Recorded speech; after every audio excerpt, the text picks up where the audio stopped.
Hüdapar olarak bu hafta Hilvan ilçemizdeyiz.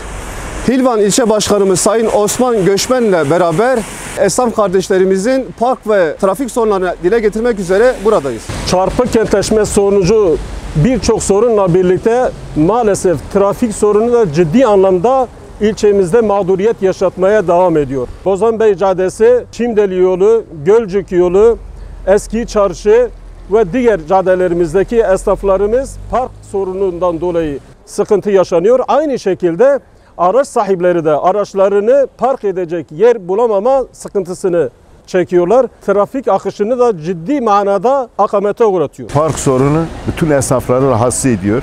Dükkanın önüne ikinci sıraya kadar bırakıyorlar. Akşama kadar esnaf arkadaşlar hepsi mağdur oluyorlar. Buna bir çözüm istiyoruz. Ben de bir esnafım Hilvan'da, kuyumcu işi yapıyorum. Bizim sektör genelde bayanlara hitap eden bir sektördür. Dolayısıyla müşteriler geliyor, ailesiyle, arabasıyla geliyor.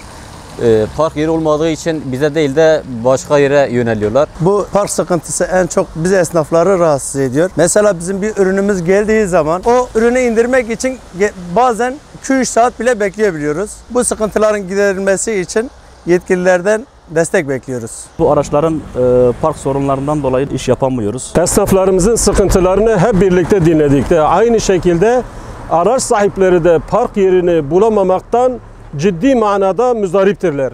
Bu sorun bugüne kadar gelmiş, bundan sonra bir 10 yıl daha gitmesin. Malumunuz 6 Şubat depreminde hasar görmüş kamu binalarımız var.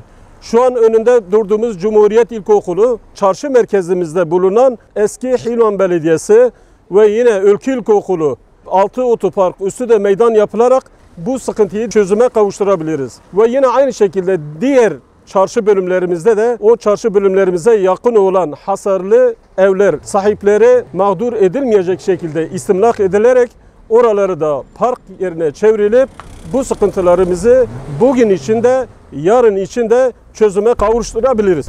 Dünün ve bugünün sorunlarını yarına ertelemeyelim. Gelin Hilvan'a nefes olalım.